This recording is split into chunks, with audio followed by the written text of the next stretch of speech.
The Democratic Alliance leader, John Steenhuisen, has said that the Democratic Alliance is going to side with President Ramaphosa if the issue of Phala Phala comes back to Parliament.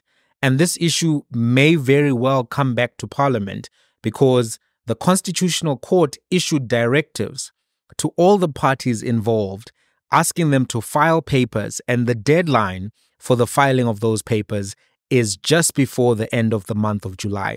So it may very well be that this case is heard by the Constitutional Court this year or early next year.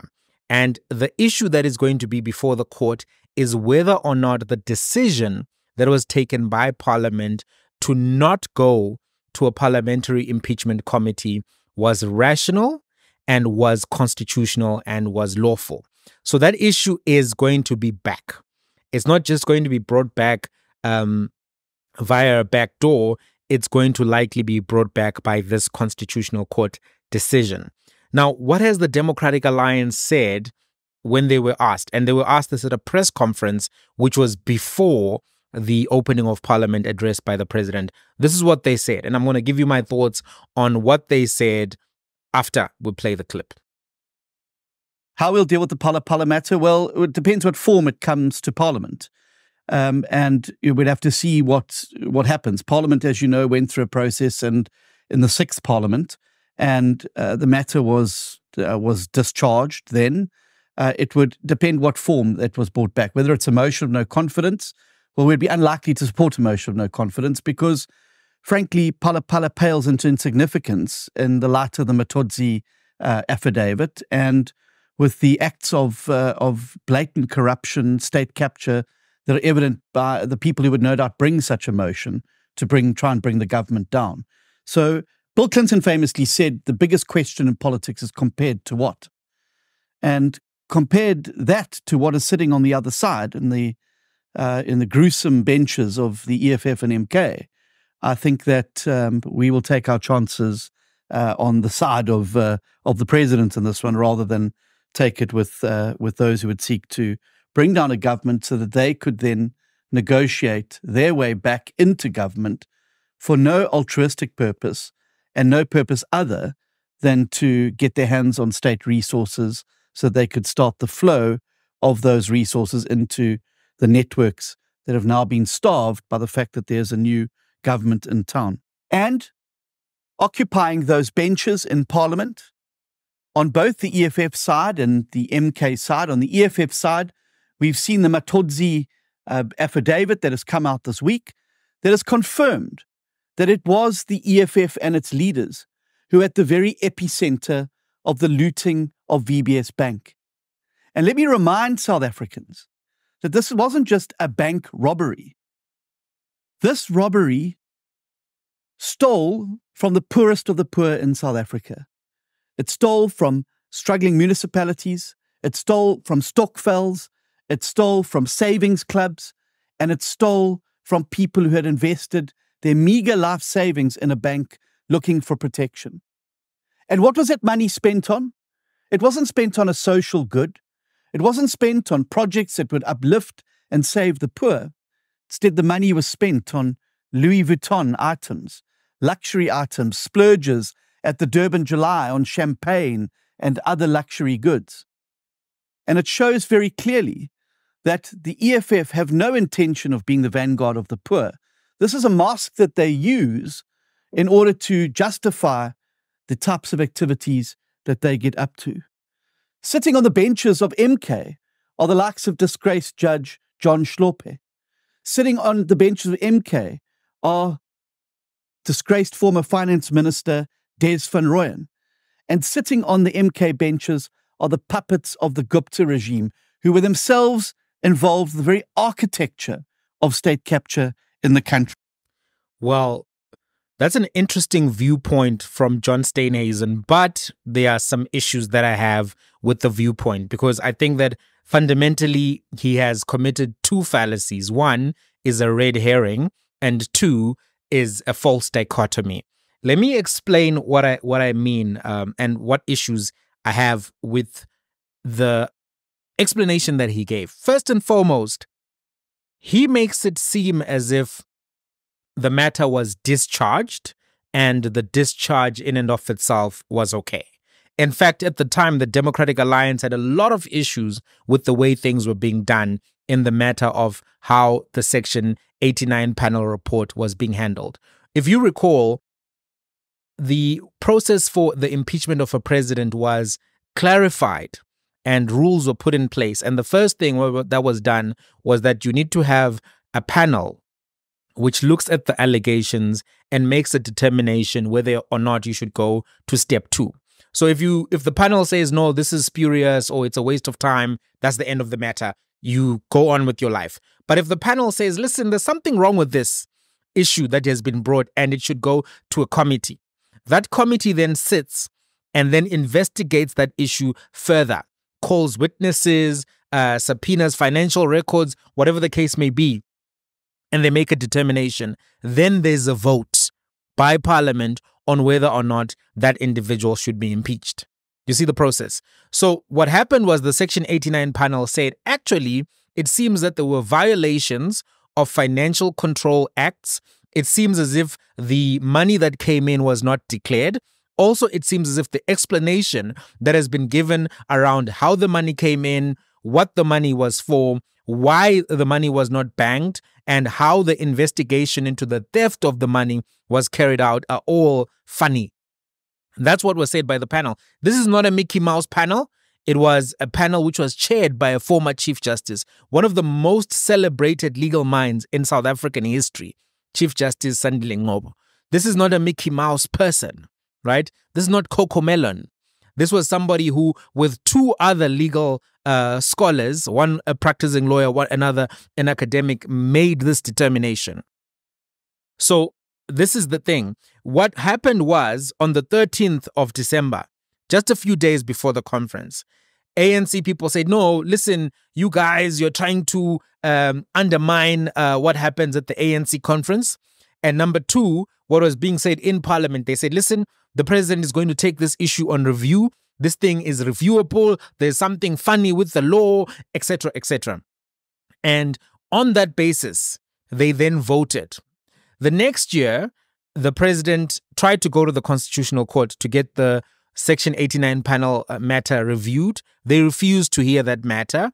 And he then abandoned, basically, he withdrew his review application from all courts, meaning that the findings of the Section 89 panel still stand.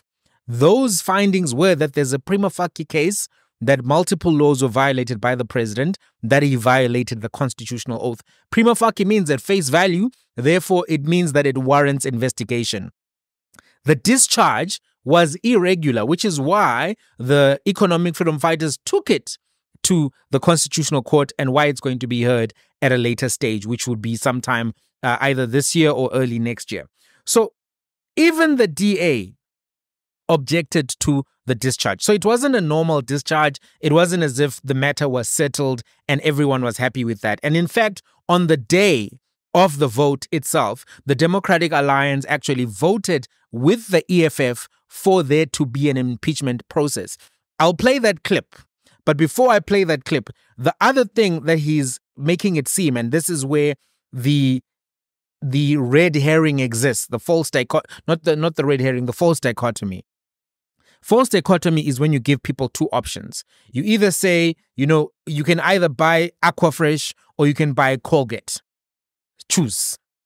That's not a real set of options, because when you're buying toothpaste, you can buy Oral-B, you can buy a variety of toothpastes on the aisle. You don't have to necessarily buy Colgate or Aquafresh, right? So what John says is that, well, if we don't support President Ramaphosa here, the alternative is that the MK and the EFF are going to come into power. No, that's not the alternative. There are many other alternatives which exist once a president has been held accountable and possibly impeached.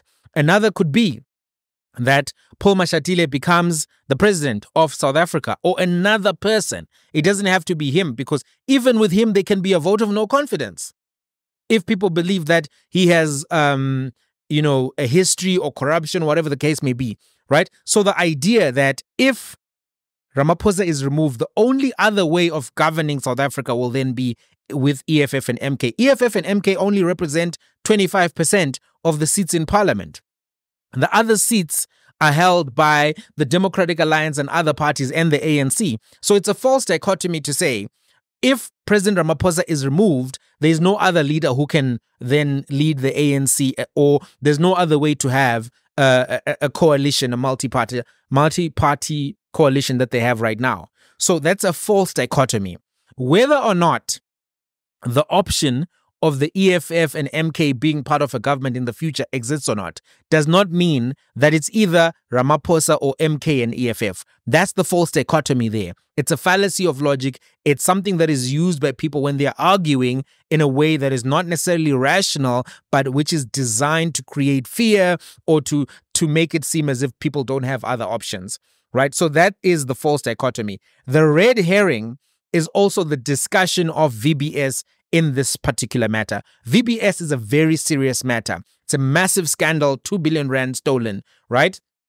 But to discuss VBS in the context of a discussion around Phala Phala actually takes away the focus, which is what a red herring is for. The history of the red herring fallacy is that you had people who, I think the story is that they would be escaping from prison. And because the red herring is such a smelly fish, they would then cover themselves up with the oil from that fish, and then the dogs would not be able to sniff them, right? Because of the pungent smell. So the red herring is a distraction, and it's a fallacy that seeks to send you in another direction as opposed to the direction where you are supposed to be paying attention, right? So talking about VBS in the context of this issue is a red herring. The other thing that is important to recognize, and this is a contradiction within his own case, and a contradiction does show a logical weakness in an argument. John Steenhuisen says he does not want to be in cahoots with anybody implicated in VBS. And because VBS is such a serious thing, he says more serious than Phala Phala in his estimation. Therefore, they will not be supporting any motions or whatever of no confidence in Phala Phala. But the ANC is implicated in VBS itself. There are people who were in leadership within the ANC from Limpopo province who are still in positions of influence and power within the ANC itself, ANC proper. So if you are saying that the reason why you don't want to support Phala Phala matter returning to parliament and why you will protect President Ramaphosa is because of VBS, his party is also implicated in VBS. It's the same ANC. So there's a contradiction there because on the one hand, you see the involvement of EFF in corruption. You don't want to be participating with EFF because of VBS. But on the other hand, you ignore the role of the ANC itself in the same VBS scandal. That's a contradiction. So there's a false dichotomy, there's a red herring, and there's a contradiction. And also there's a deviation from the principle. The principle isn't whether or not you support one side or another side based on power dynamics. The principle is actually, what does the Constitution say? And the DA has spoken about this principle themselves. So let's listen to what John Steenhuisen said when the Phala Phala issue first came up. His own words. And it was an excellent speech. I agree with everything that he said. The only problem is that now he doesn't agree with everything he said. But this is what he said. Elephant in the room. And that is around the blurring of the lines between Mr. Ramaphosa, the head of state, and Mr. Ramaphosa, the businessman. While police budgets are slashed every year and policing resources in higher crime areas are stretched thinner and thinner, the VIP protection budget of the president and his cabinet is the only police budget that ever goes up. And now we're told that these precious police resources have been put to work serving the private business interest of the president, conducting cross-border investigation, interrogations, and cover-ups. And I'm sure you'll agree, Mr. President, and yes, you may say, Mr. Fraser, but it was your president who deposed an affidavit in court last year telling the court what a good man Mr. Fraser was and why Mr. Fraser should be appointed as head of correctional services. I surely agree with Mr. President that the people of South Africa need to know, and they have a right to know, whether the VIP protection unit is being used as a private debt collection agency. Just as they have a right to know what is going on behind the closed doors of the Phala Phala farmhouse. Now, Mr. President, you've deftly avoided this topic today. But I want you to imagine for a moment what this must look like for an ordinary South African. What a hardworking, tax-paying citizen would make of a remote farmhouse somewhere where tens of millions of rands in foreign currency has been stuffed into the upholstery of lounge furniture. What such a regular citizen should think when told that more than 60 million of this was stolen and the president didn't want anybody to know about it. Where suspects were tracked, rounded up, interrogated, and paid to keep their mouths shut. Normal people, law-abiding citizens, have to save for months for things like school uniform, for school fee, and children's birthday party. And they cannot even imagine that kind of money. But you didn't even report it to the police. Never mind getting it back, Mr. President. You didn't want anyone to know it was gone in the first place. Just how much money must you have stashed away in homes if you can afford to turn a blind eye to $4 million? Now, you say that the money was from animals. Well, that may be the case, but I don't think there's many people who truly believe that. You say this was about dirty tricks. You say it was above board, that you've broken no laws. But stuffing millions of rands into couches, hiding the robbery from the police, paying the robbers hundreds of thousands of rands not to say a word, these are not the actions of somebody who has broken no laws. These are the things we see in mafia movies, about cartels, about syndicates and gangsters. But this was all above board and just dirty tricks.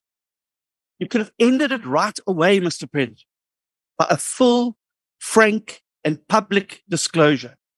We could have avoided the scenes we had in the House today. We could have avoided the speculation, and we could have avoided us having to ask these questions. None of that would have jeopardized any investigations. An honest and innocent man who was the victim of a massive crime would have wasted no time in clearing these things up.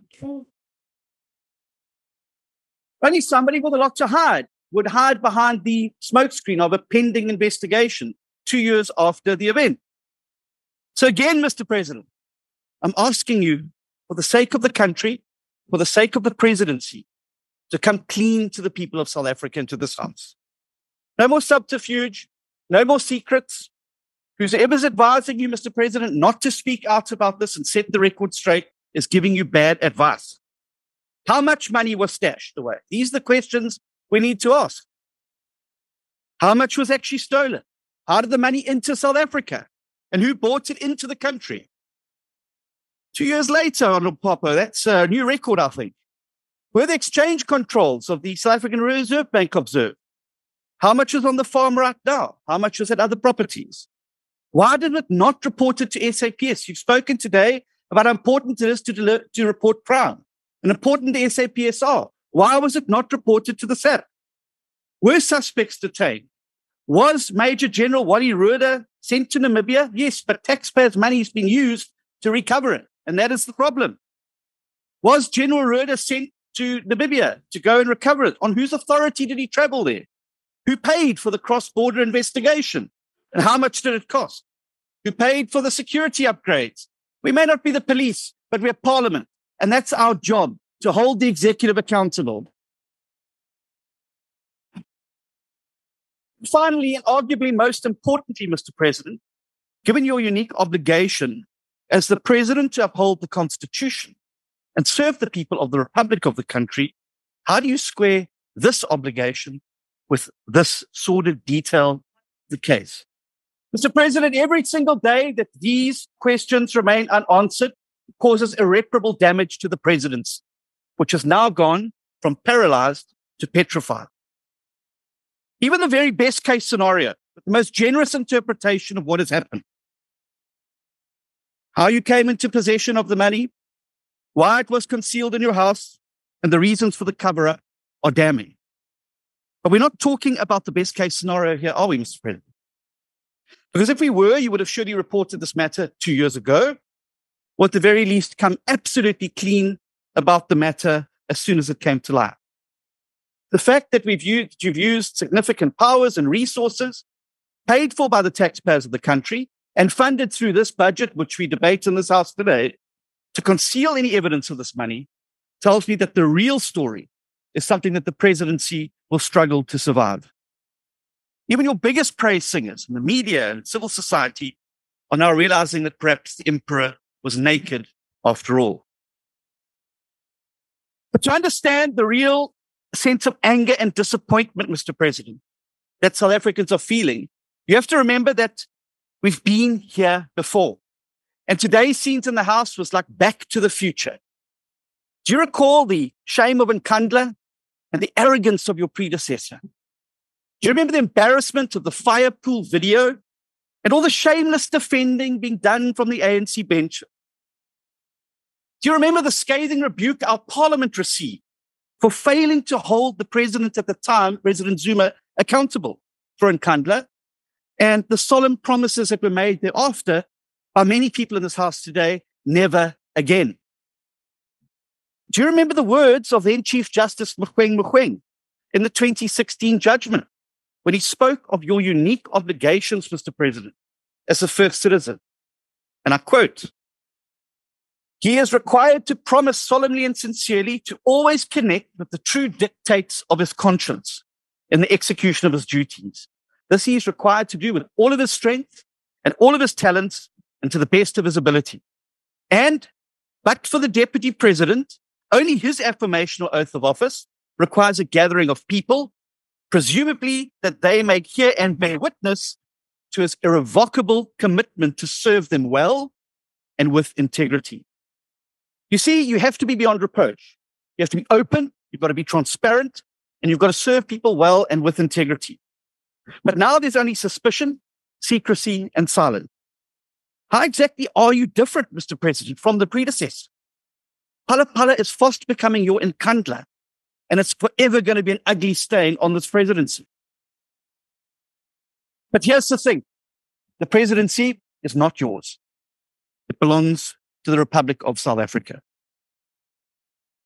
And when you drag the presidency down in the gutter, you drag our country down with it. Our people don't want two-bit mob bosses with houses stuffed full of dirty cash for our leaders and presidents. They want someone who's going to lead by example, who puts his personal ambitions and business interests a distant second to the needs of our country. And so maybe this whole sordid mess is actually doing South Africa a favor by opening its eyes up to the reality of the ANC. If you were indeed the best that your party had to offer, Mr. President, then this government's days in office are numbered. Our country's number one goal has got to be to reducing this once mighty and dominant ANC to being a minority party after the next elections. That's my priority, because things aren't going to change while the same people are sitting around the table making the same bad decisions and behaving exactly as their predecessors did. Once South Africa has put the ANC behind it for good, then we can start making progress and moving forward as a nation. And I look forward to that day. Thank you. You know, one of the reasons why people don't trust politicians is because they say one thing and then they do another. And that's consistently been a challenge across the world, and why democracy is in decline, and why in some countries even dictatorships can end up being supported, because people view politicians as fundamentally dishonest, spineless, unscrupulous individuals. Now, in respect to the Democratic Alliance, have they flip-flopped? Have they flip-flopped? Is it fair to say they've flip-flopped here? You know, other parties, when they are accused of flip-flopping, it becomes a real indictment on their credibility. Can it be said in the same respect that the Democratic Alliance has flip-flopped? John Steenhuisen compared the Phala Phala scandal to another Nkandla. That was a scandal which fundamentally resulted in the toppling of Jacob Zuma as the president of South Africa. He said Phala Phala was at that level. And when he now says that he can't, when he now says that, what's this one called? VBS is worse than Phala Phala.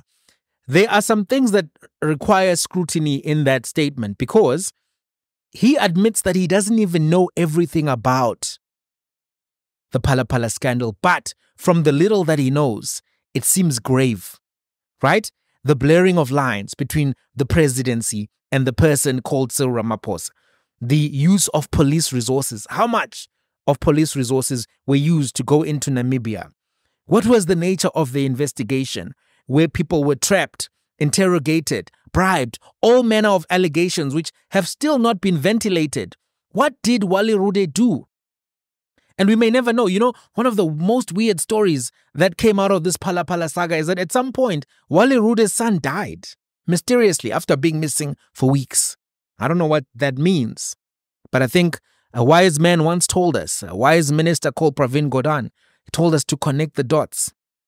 He spoke about the value of transparency and accountability in respect to the Phala Phala issue, because he said that it looks like this is the behavior of mob bosses having millions of dollars. Remember, the amount of money that was accused of being on the farm was millions. Arthur Fraser said that there was 4 million. That's over 60 million rands. The EFF is implicated in taking a bribe of 16 million. Nobody knows how much money was on Phala Phala. The only amount of money that was admitted to was 580,000, but we don't actually know if that's true, dollars.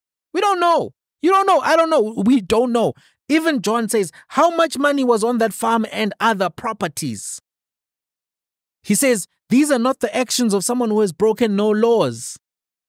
An innocent man would have ended it right away by telling the police what happened on their farm, coming clean and having them do the investigation.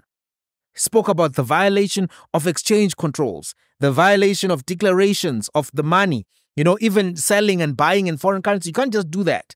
The failure to report. He spoke about all of these things as being very, very grave and serious. But now that they're in power with the ANC, the very same ANC that says nothing will change if these guys are in charge, he says, this, if you are the best, as implicated as you are, then there's nothing left. These are the guys, he says, now are the good guys, that he's going to take his chances with them. So it's no longer about principle anymore. How are you different from any other dishonest politician who lies to the people, says one thing to get their vote and does another? How are you different? Some politicians say, no, when we come into power, we'll build you houses. You said, vote for us. We're going to make sure that the ANC is a minority party. We're going to remove them from power. We're going to hold them accountable. This is another Nkandla. And then you're doing deals with the very same people that you said were dishonest brokers. You're saying that Phala Phala is so bad. Grannies were stolen from. Poor municipalities were stolen from. And the ANC is implicated. They took money from VBS as well. So what does that mean? Is it not flip-flopping when John does it? Are we actually going to be honest about the ethics of this whole thing, or are we not going to be honest about the ethics of this whole thing? The Democratic Alliance was the party that was responsible for one of the biggest revelations, that being that the money was not declared, because they sent letters to SARS. They asked for the information. They got the information. At that point, they said, this is a very serious scandal. Who was saying it? John Steenhuisen. He was the leader of the party. And this, I'm not making it up. He said it in video, in 4K. Well, it's not 4K, it's 1080p. But he said it in 1080. That's HD still. That's not AI saying it. It's him. So what does this mean? What does this mean? What do you think? Do you think that the Democratic Alliance sold out its voters?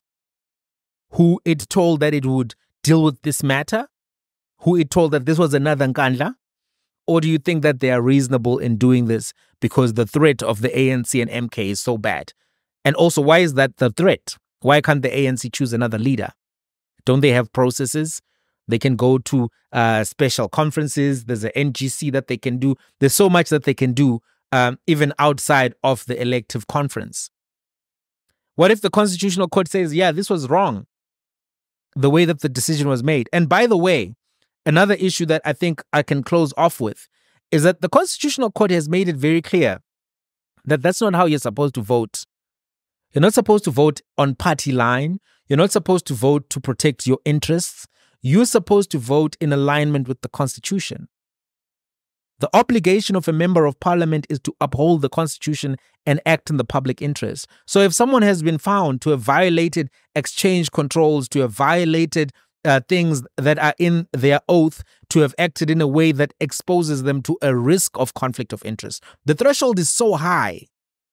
Not even a conflict, a risk is enough. A member of parliament is supposed to vote in alignment with the Constitution. There are two judgments now that have said that. And from what John Steenhuisen is saying that if it comes back, they don't care about what the Constitutional Court has said. They're just going to vote to protect Ramaphosa because Phala Phala is worse. Sorry, because VBS is worse. But what about your constitutional obligations? How can you be defending the Constitution? How can you be a constitutionalist if you yourself ignore the Constitution when it suits you? How is that better than the alternatives? I don't have the answers, guys. Let's have a conversation. Thanks so much for watching. If you haven't subscribed, please subscribe. Till the next one.